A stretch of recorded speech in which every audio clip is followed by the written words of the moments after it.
I first came in contact with the Da Vinci Code when I saw everyone reading it on the tube one day. It was it was an epidemic, wasn't it, of the Da Vinci Code? I actually had never read the book before. I'd seen the films and loved them. I'd never read the book, but I read the book, I guess when I was cast. Did you? I read the book. Yeah, The I didn't whole have thing? time before the audition. Yeah, I read it and really enjoyed it and found it really helpful. Yeah. Yeah. I remember reading it at college. I think it's about 2006, I think it was, something like that. Yeah, I loved it. I can put it down. And then fast forwarding to now, the script got sent through and I read it. And that's when I sat down and read the book. Fantasy sells, and so does religion. And so what you have here is a cross between the two nearly. Now, obviously, there's this new stage production, which is just beginning to blossom. So it's exciting times. I play a character called Sir Leigh Teabing, who's an expert on the Holy Grail. And, you know, as we know, the topics and movies and plays about the Holy Grail have been there since Jesus. Obviously, the character appealed in many ways, and it was a challenge, which is, after 40 years, you need one. So I play Sophie Neveu. She is a cryptographer.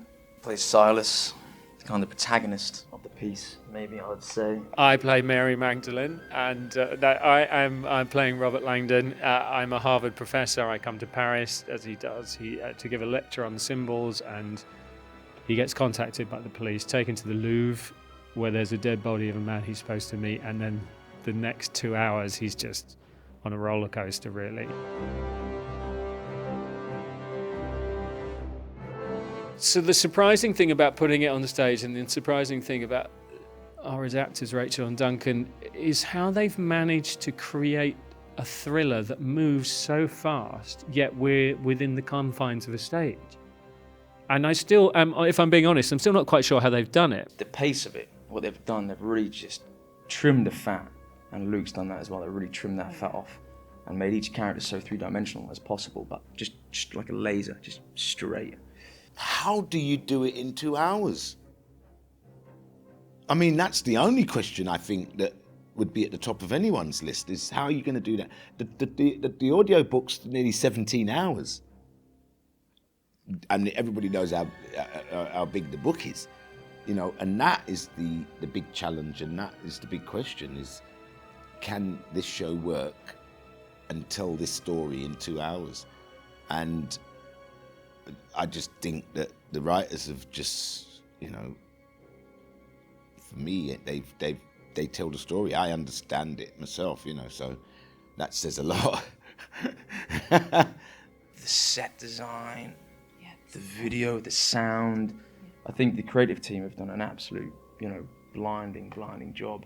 You're not going to be here for long. The show, I think, is 50 minutes and 45 the second half, so we don't mess around. They filleted out everything apart from this energy, and yet somehow we've got all the information in there. Actually, we have a fantastic cast. I mean, I've practically been skipping to work every day. Okay. I mean, I really have. I told Simon, he looked at me. I wish my knees would let me skip to work. Oh, yeah. It's intrigue, it's doubt, it's religion. It's character-driven, storytelling, it's action adventure. Yeah. Kind of entwined with this, is it fiction, is it not, what's true, what isn't?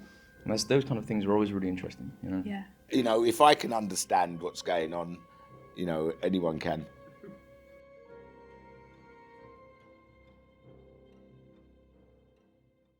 It could be a historical document, and then it could be this whole tale of whether or not Jesus had descendants. So, sorry, did I just spoil? Should I have done a spoiler alert on that? If anybody's not read or seen it, Yeah, I think that's okay. Yeah.